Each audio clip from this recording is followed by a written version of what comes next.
The morning sun cast long shadows across the palace grounds as Catherine walked through the private quarters. Her fingers trembled slightly as she approached the heavy oak door of the vault room.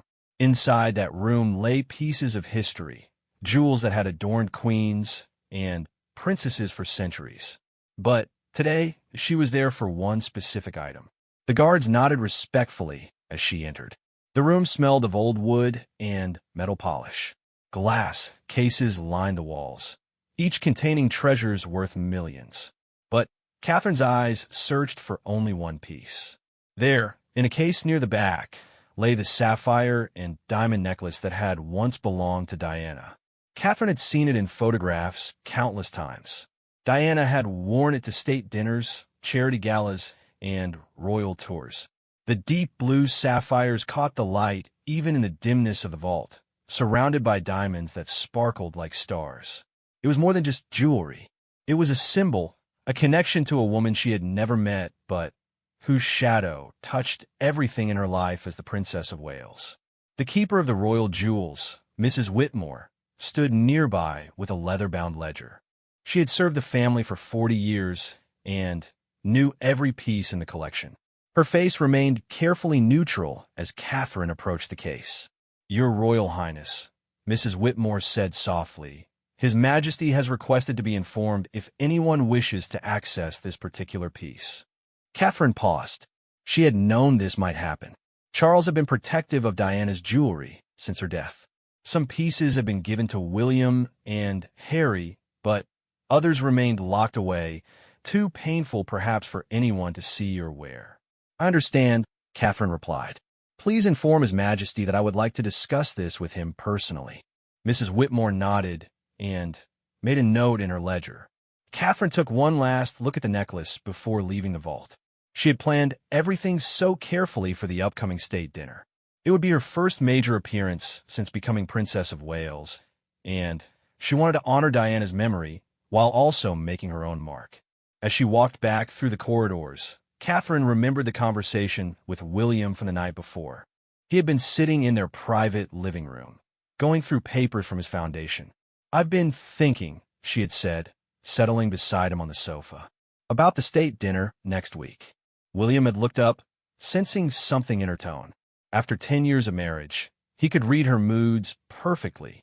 "What about it?" he asked. "I'd like to wear your mother's sapphire necklace," Catherine said quietly. "The one she wore to the White House dinner in 1985.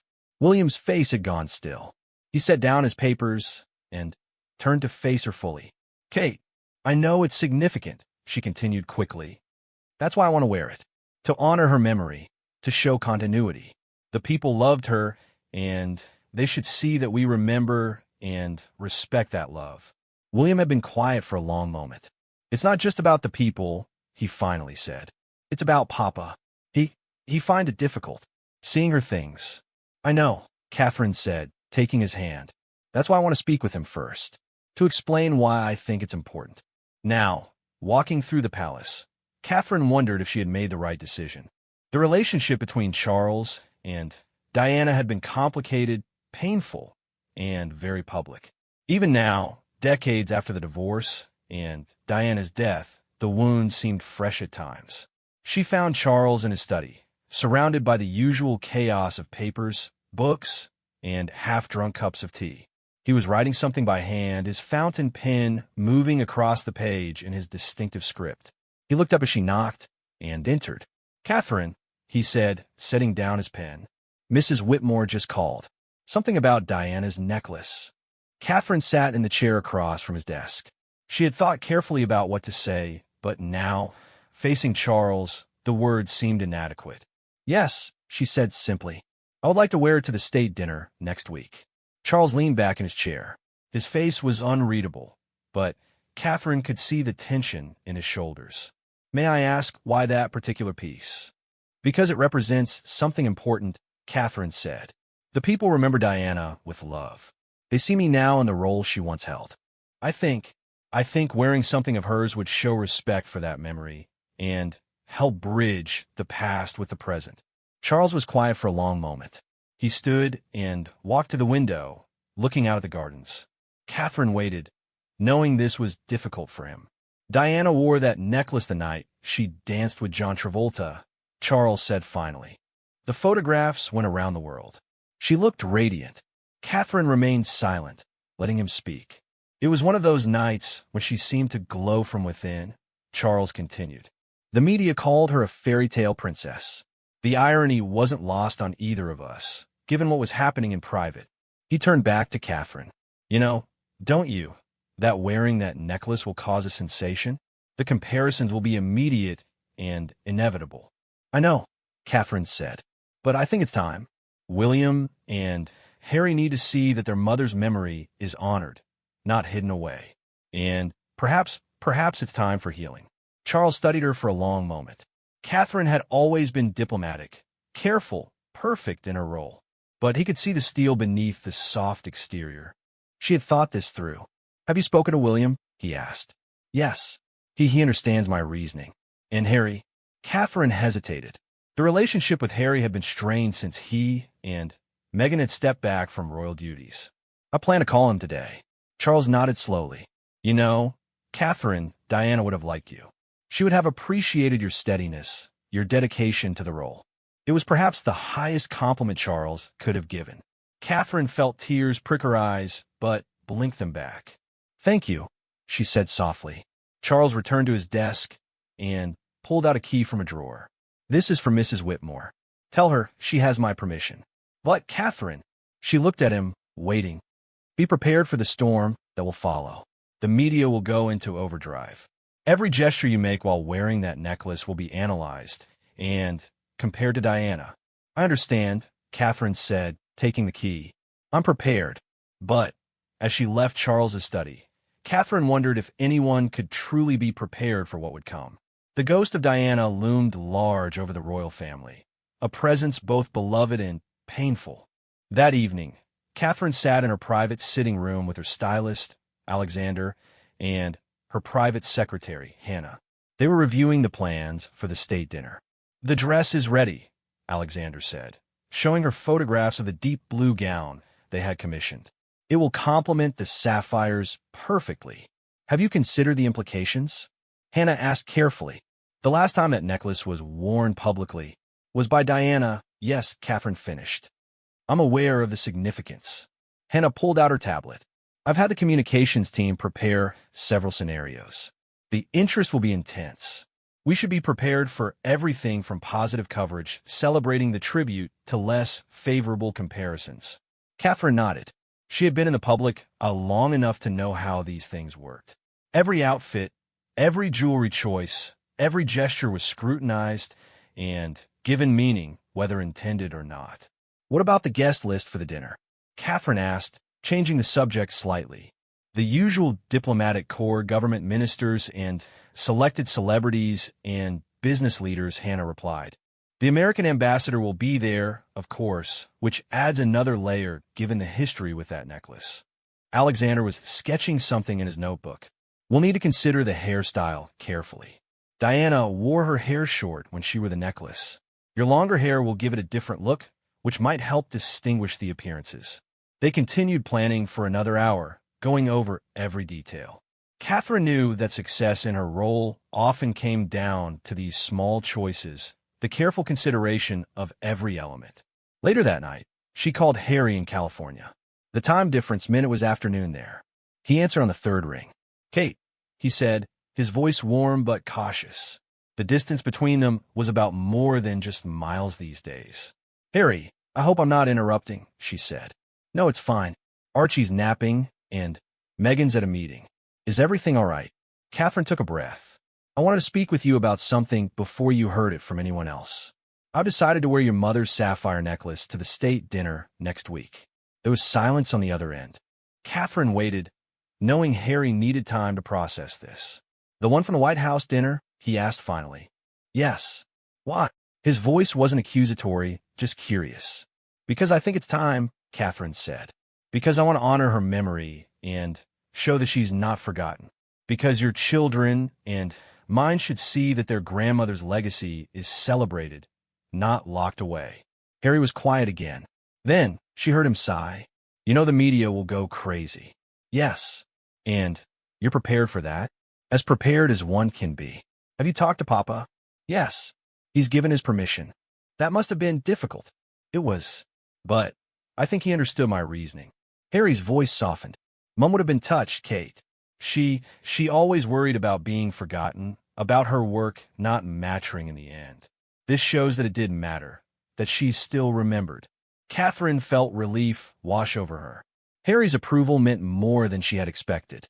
Thank you, Harry. That means a great deal. Just be careful, yeah? The vultures will be circling. I know. I'll be ready.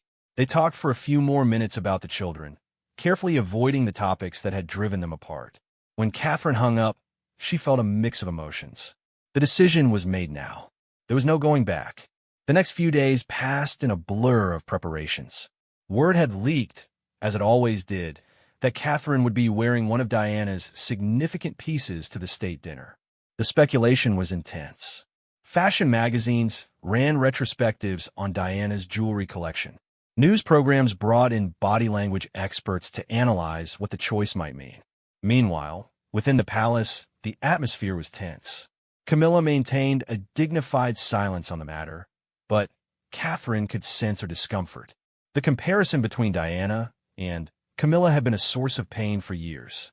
Now, with Catherine literally wearing Diana's jewels, those comparisons would inevitably resurface. William grew quieter as the dinner approached. Catherine found him one evening in his study, looking at a photo album. It was filled with pictures of Diana, many Catherine had never seen before.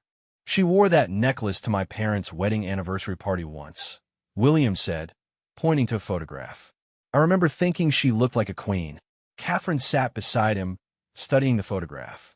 Diana did look regal, but there was something else in her expression, a sadness that the camera had captured despite her smile. Are you sure about this? William asked. Once you wear it publicly, there's no taking it back. It will become part of your story, too. I'm sure, Catherine said. Your mother's story is already part of mine, simply by being your wife and holding the title I do. This just makes it visible. William closed the album. I've been thinking about what she would say. About all of this. About you wearing her jewelry. About the institution continuing without her. What do you think she would say? William smiled slightly. I think she would have liked that someone was brave enough to wear it. She always said those jewels were meant to be seen, not hidden away. And she would have liked you, Kate. Your kindness, your devotion to the children, the way you've handled this impossible role with such grace. They sat together quietly, the weight of the approaching dinner hanging between them. Catherine knew that William's support was crucial, but she also knew this was bringing up complicated emotions for him. Charles, meanwhile, had retreated into himself somewhat. He attended to his duties as always, but those close to him noticed a distraction, a tendency to drift off in meetings. The approach of seeing Diana's necklace again was clearly affecting him more than he had anticipated. One afternoon, Catherine encountered him in the garden. He was examining the roses, making notes for the gardeners. It was one of his escapes, this attention to the natural world. The white roses are doing well this year, he said without looking up as she approached. They're beautiful, Catherine agreed. Diana preferred the pink ones, he said suddenly. Said white roses were too formal, too perfect. She liked flowers that looked like they had just been picked from a cottage garden. Catherine said nothing, sensing he needed to speak. I've been thinking about that necklace, Charles continued, finally, looking at her. About all the times she wore it. State dinners, galas, charity events. She had a way of making even the grandest jewels seem approachable. People felt they could reach out and touch her despite the diamonds and sapphires. That's what I hope to honor, Catherine said softly. That connection with people. Charles nodded slowly. You know, Catherine, the hardest part isn't the memories themselves. It's the way they've been frozen in time, turned into mythology. Diana the saint, Diana the victim, Diana the rebel. Sometimes I wonder if anyone remembers Diana the person, with all her complexities and contradictions. It was perhaps the most personal thing Charles had ever said to her about Diana. Catherine understood the trust he was placing in her by speaking so openly. I'll do my best to honor the person, not just the legend, she said. Charles smiled slightly. I believe you will. As the day of the dinner grew closer, the palace machinery kicked into high gear.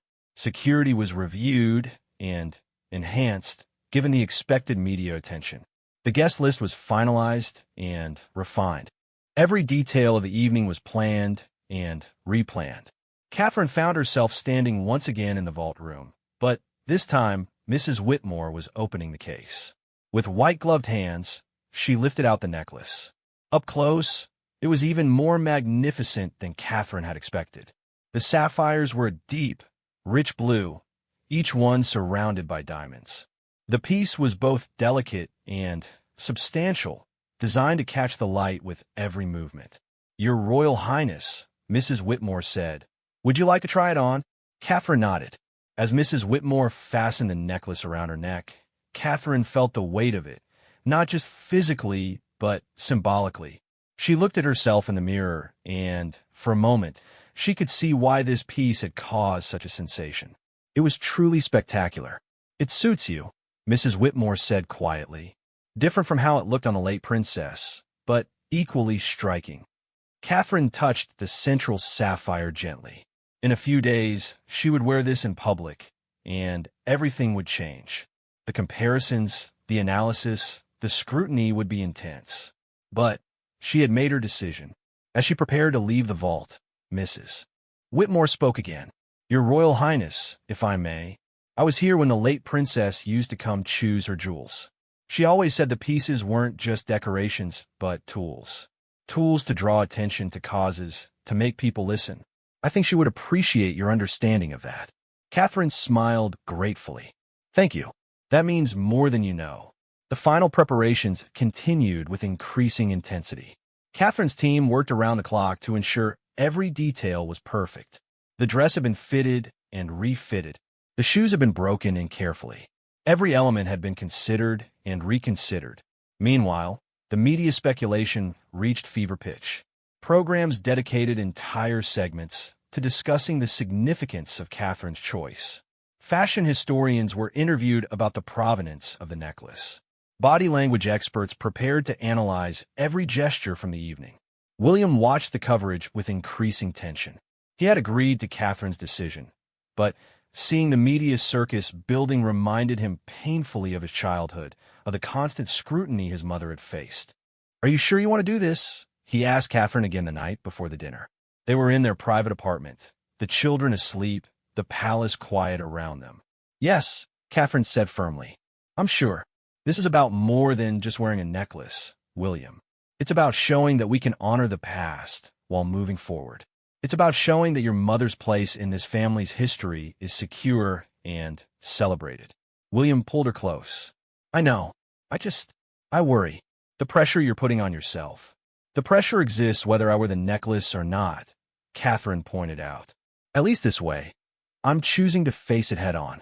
They held each other in the quiet of their room, both thinking about what the next day would bring. The dinner that had seemed so far away was now almost upon them. In another part of the palace, Charles sat alone in his study. On his desk was a photograph from a 1985 White House dinner. Diana, wearing the sapphire necklace, dancing with John Travolta. She looked young, beautiful, and utterly captivating. It had been one of those moments when the world had fallen in love with her all over again. He picked up his pen and began to write in his diary, as he did every night. But tonight the words came slowly.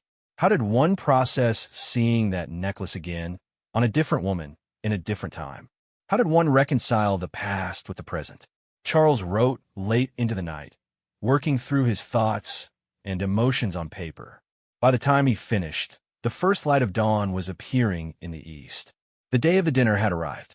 Catherine woke early, as was her habit. She went through her morning routine, exercise, breakfast with the children, reviewing the schedule for the day.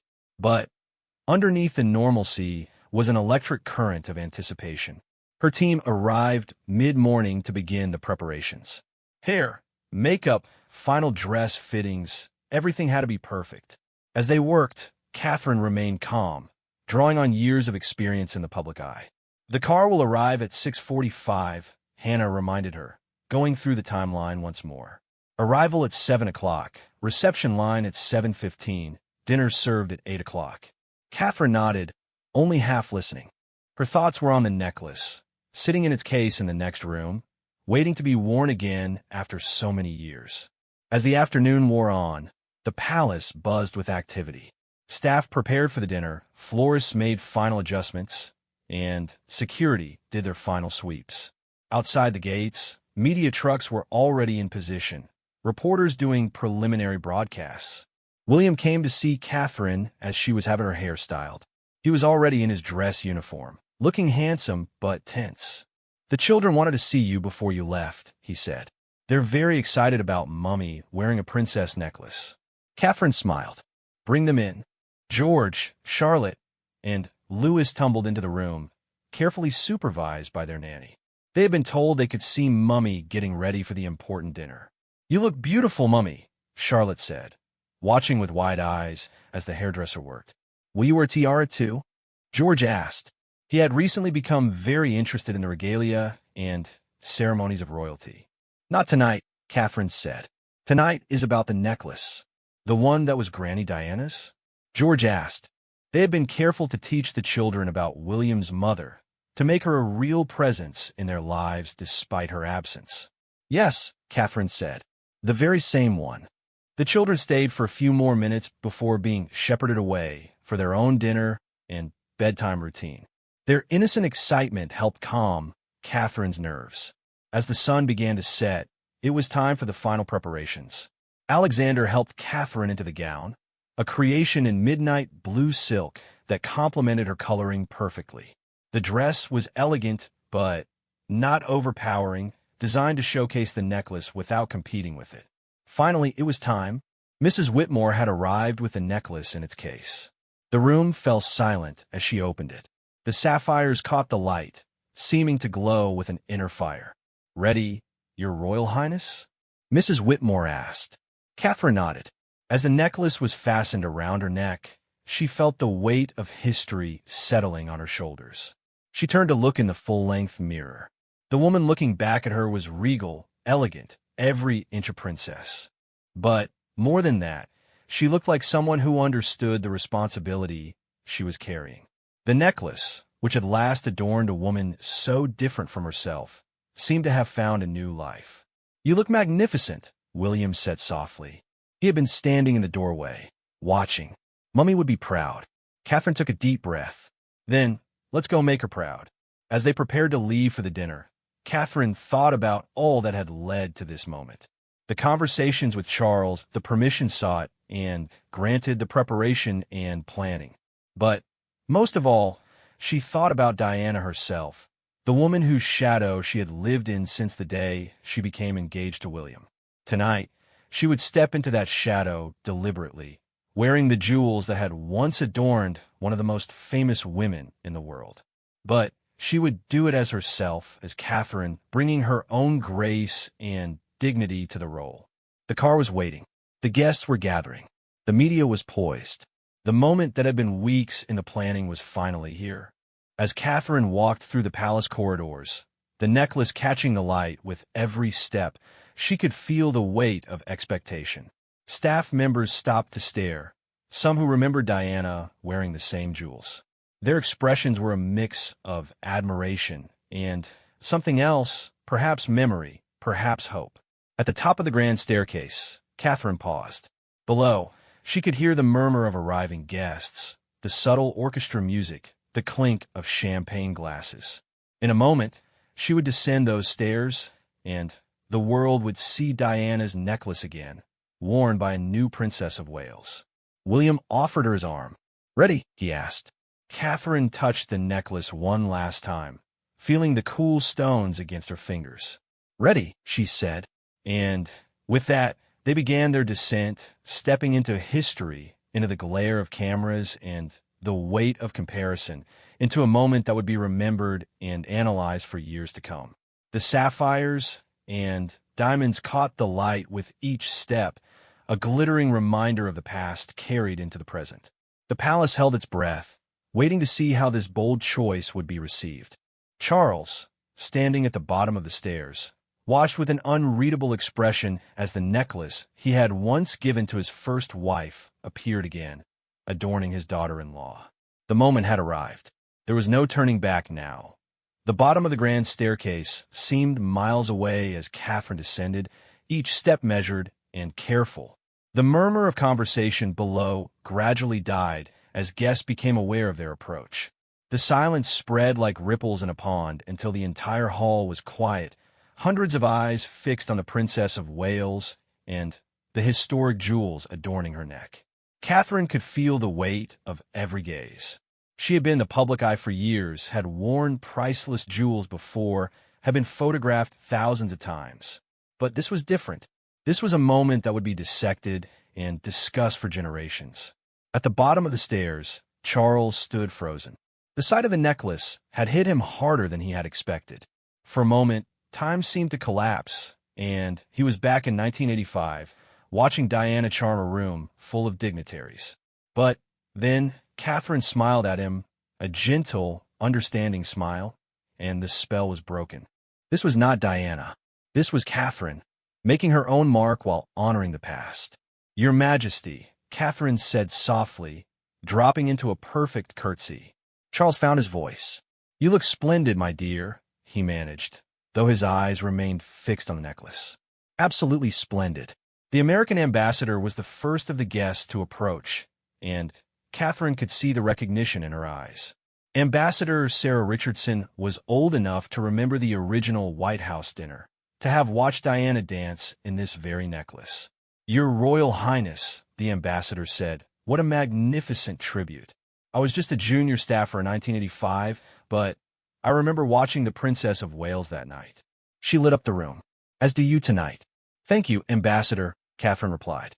"It's an honor to wear something so meaningful to our family's history." As more guests approached, Catherine fell into the familiar rhythm of royal duties. Smile, speak, listen, move on. But she was acutely aware of the photographers capturing every angle, every interaction.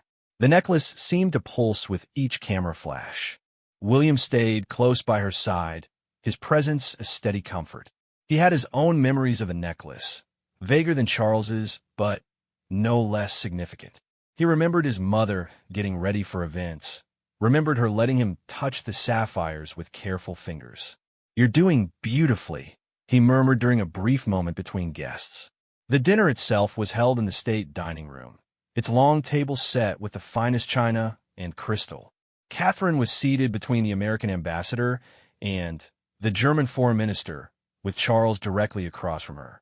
Throughout the meal, she caught him glancing at the necklace, his expression thoughtful. The conversation flowed around topics of diplomacy and international relations, but Catherine could sense the undercurrent of curiosity about her jewelry choice. Finally, the German foreign minister addressed it directly. "Your Royal Highness," he said, "forgive my directness, but I must say how moving it is to see you wearing the late princess's necklace. She wore it to a charity gala in Berlin once. My mother was there and never forgot it." "Thank you," Catherine replied. "The Princess of Wales did so much to build bridges between nations. I hope to continue that tradition in my own way." "You already are," the minister assured her. "Your work with early childhood development has been noticed internationally. My wife follows your initiatives closely." As the dinner progressed, Catherine began to relax slightly. The initial shock of the necklace's appearance was wearing off, and people were engaging with her as herself, not just as a woman wearing Diana's jewels. But she could see the strain on Charles's face. He was maintaining perfect royal composure, but those who knew him well could see the effort it was taking. At one point, during a lull in conversation, their eyes met across the table. "Are you all right?" Catherine mouthed silently. Charles gave an almost imperceptible nod, but his smile was forced. Catherine made a mental note to speak with him privately after the dinner. After the meal, the guests moved to the blue drawing room for coffee and conversation. This was when the real work of diplomacy happened, in the informal conversations and connections made over coffee cups and petit fours. Catherine found herself in conversation with a group of business leaders discussing sustainable development. One of them, a tech entrepreneur named James Chun, had an interesting perspective. "You know, Your Royal Highness," he said, "what strikes me about your choice tonight is how it bridges old and new. That necklace represents tradition, but you're wearing it while discussing cutting-edge solutions to modern problems. It's quite symbolic. I hadn't thought of it quite that way, Catherine admitted, but I suppose you're right. We can't move forward effectively without acknowledging and learning from our past. Exactly, Chin agreed. In tech, we call it building on legacy systems. You don't throw out what works, you adapt it for new purposes. The conversation was interrupted by Camilla approaching. The Queen had been notably absent from Catherine's vicinity all evening, but now she stood before her daughter-in-law with a carefully neutral expression. "Catherine," Camilla said, "might I have a word?" They stepped onto a balcony overlooking the garden. The cool night air was a relief after the warmth of the crowded room. For a moment, neither woman spoke. "I know this must be difficult for you," Catherine said finally. Camilla's composure cracked slightly. "Difficult doesn't begin to cover it," she said quietly. "Do you know what it's like to see those jewels again? To know that no matter what I do, no matter how hard I work, I will always be compared to her." "I'm sorry," Catherine said sincerely. "That wasn't my intention." "I know," Camilla sighed, "and intellectually, I understand what you're trying to do. Unite the past with the present. Honor Diana's memory while establishing your own identity. It's clever, really. But emotionally, it's like being punched in the stomach," Camilla admitted. "Charles hasn't said anything, but I know seeing that necklace is killing him. He loved her once, you know. Despite everything that happened, despite how it ended, he did love her." Catherine was surprised by Camilla's honesty. They had always maintained a cordial but distant relationship. This openness was unexpected. "What should I do?" Catherine asked. "I can't take it off now." "No," Camilla agreed. "That would cause even more speculation. You've made your choice, and now we all have to live with it. Just be gentle with Charles. This is harder for him than he'll ever admit." They returned to the reception, where Catherine was immediately pulled into another conversation. But she kept an eye on Charles, noticing how he seemed to be flagging as the evening wore on. Finally, around 11, the guests began to depart. Catherine and William stood in the entrance hall, saying goodbye to each dignitary and thanking them for coming. The comments about the necklace were universally positive, praising Catherine's tribute to Diana and her grace in wearing such a historically significant piece. When the last guest had gone, Catherine found Charles in his study. He had removed his jacket and was slumped in his chair, looking every one of his 70-plus years. "May I come in?" she asked softly. He gestured to a chair. "I suppose you want to talk about tonight." "Only if you do," Catherine said. "I wanted to make sure you're all right." Charles was quiet for a long moment. Then he began to speak, his voice low and tired. "You know, I gave her that necklace for her 24th birthday. She was pregnant with William at the time. I remember thinking how young she looked, how the sapphires matched her eyes." Catherine listened without interrupting. "She wore it everywhere after that," Charles continued.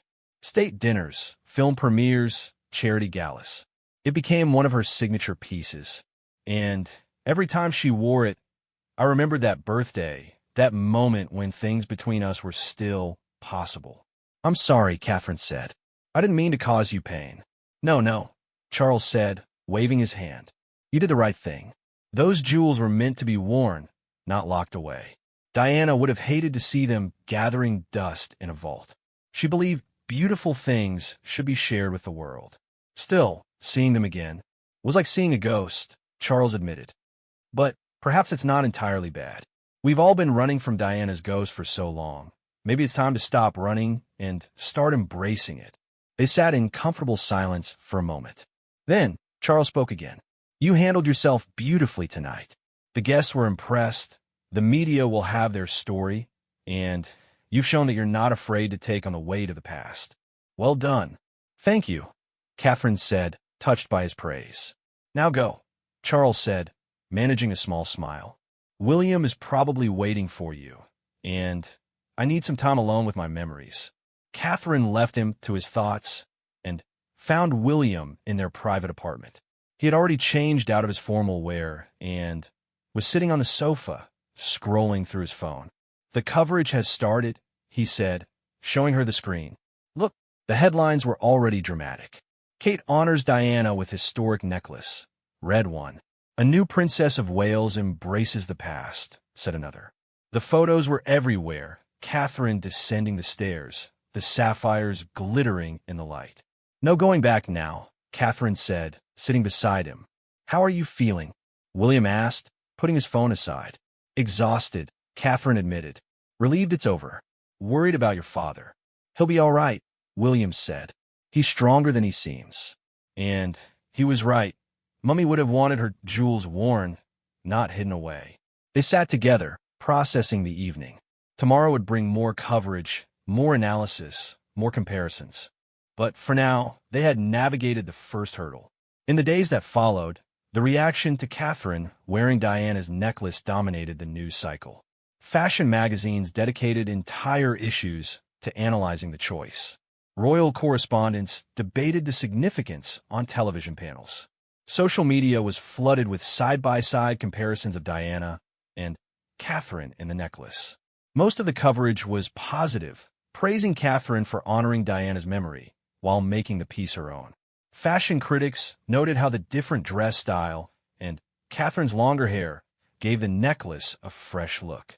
Body language experts analyzed her confident posture and genuine smile. But there were dissenting voices too. Some felt it was too soon, that Diana's jewelry should remain unworn out of respect. Others accused Catherine of trying to capitalize on Diana's popularity. A few particularly harsh critics suggested she could never measure up to the original Princess of Wales. Catherine had expected this. She had been in the public eye long enough to know that no decision would please everyone. What mattered was the response from within the family and from those who truly understood what she was trying to achieve. Harry called from California the morning after the dinner. "I've seen the photos," he said without preamble. "You looked incredible." "Thank you," Catherine said, relief flooding through her. "I wasn't sure how you'd feel seeing it." "It was strange," Harry admitted. "For a moment, when I first saw the pictures, I thought it was her. But then I realized that's exactly why you needed to wear it, to show that her memory lives on. But life has moved forward too." "That's exactly what I hoped to achieve," Catherine said. "You did," Harry assured her. "And Kate, thank you for having the courage to do what none of us could, for breaking the spell that's kept those jewels locked away." The conversation with Harry was healing in a way Catherine hadn't expected. The brothers had been distant since Harry's departure from royal duties, but this shared moment of honoring their mother seemed to bridge some of that gap. Meanwhile, Charles was dealing with his own reactions to the evening. He had spent hours after the dinner looking through old photographs, remembering Diana at various events wearing the necklace. But rather than the pain he had expected, he found a kind of peace in the memories. He called Catherine to his office a few days after the dinner. When she arrived, she found him with a jewelry box on his desk. "I've been thinking," he said without preamble, "about Diana's collection, about keeping it locked away versus letting it see the light of day." Catherine waited, sensing this was important. "There are other pieces," Charles continued, opening the box. Inside was a pair of sapphire earrings that matched the necklace. "She wore these with the necklace often. I think you should have them. Permanently." Catherine gasped. "Charles, I couldn't. They're too valuable, too significant." "That's exactly why you should have them," Charles said firmly. "You've shown that you understand their significance, that you will wear them with the respect they deserve. Diana bought jewelry not as investments, but as tools for her work. You understand that. What about William and Harry? Shouldn't they decide? I've already spoken to them both. They agree. These should be worn, should be part of the working collection of the Princess of Wales, not museum pieces." Catherine accepted the box with trembling hands. "I'm honored. Truly. There's one more thing," Charles said. He pulled out a manila envelope. "I've had the lawyers draw up papers. A portion of Diana's jewelry collection is to be designated for the use of the current Princess of Wales. Not owned by you personally, but held in trust for your use, and the use of future princesses of Wales." "Charles, this is too much. It's what should have been done years ago," Charles said. "We let grief and guilt keep these pieces locked away. You've shown us that was wrong. Diana's legacy should be living, not static." The news of the jewelry trust was kept private initially, but Catherine knew it would eventually become public. It represented a seismic shift in how the royal family dealt with Diana's memory, from careful avoidance to active embrace. Over the following weeks, Catherine began incorporating other pieces from Diana's collection into her wardrobe. Each time was carefully considered, each appearance thoughtfully planned. A pair of pearl earrings for a children's hospital visit, a diamond bracelet for a state banquet, each piece worn with purpose and meaning. The public response remained largely positive. There were always critics, but the majority seemed to appreciate Catherine's respectful approach to wearing the pieces. She never copied Diana's exact looks, but instead found ways to style the jewelry that reflected her own personality while honoring their history. One of the most significant moments came when Catherine wore the sapphire earrings along with a necklace to a charity gala for one of Diana's patronages. The event was for Centerpoint, a charity supporting homeless young people that had been close to Diana's heart. William accompanied her, and his speech that night was particularly moving. "My mother believed that everyone deserved a safe place to call home," he said. "She would be so proud to see the work Centerpoint continues to do. And she would be especially proud to see Catherine carrying forward her commitment to the most vulnerable in our society." The evening raised record amounts for the charity, with many donors specifically mentioning how moving it was to see Diana's jewelry supporting her causes once again. But perhaps the most unexpected response came from someone outside the immediate royal circle.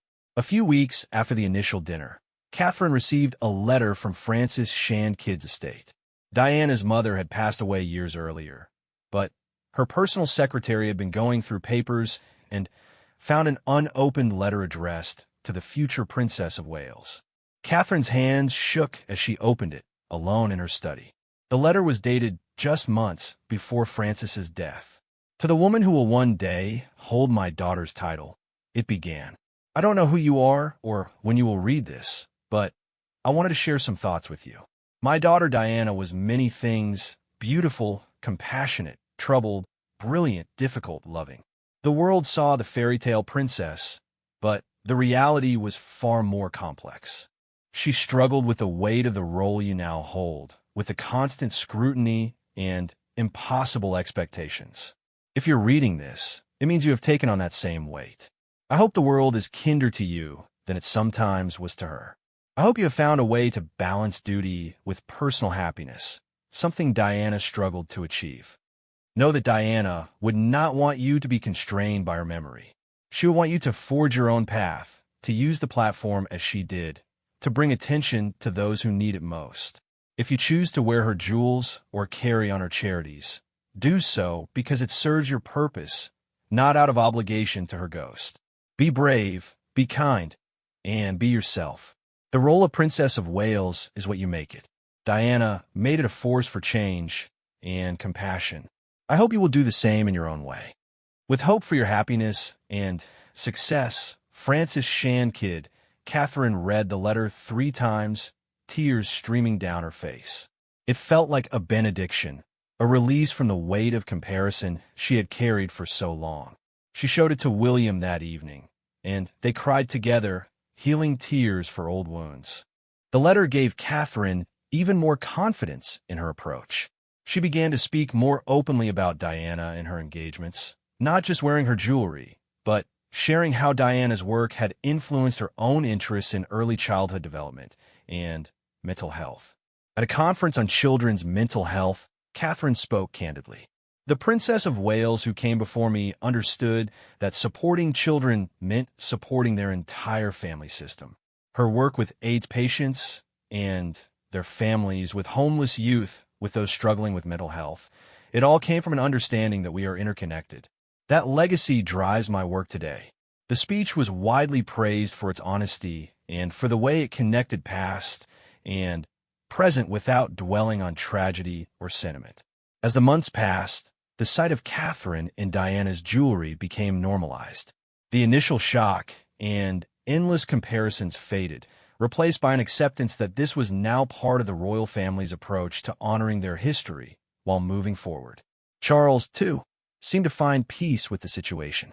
He began to speak more freely about Diana in public, acknowledging her contributions to the monarchy and to their sons' lives. It was as if Catherine's brave decision to wear the necklace had broken a spell of silence that had lasted for decades. One evening, at a family dinner at Balmoral, Charles raised his glass.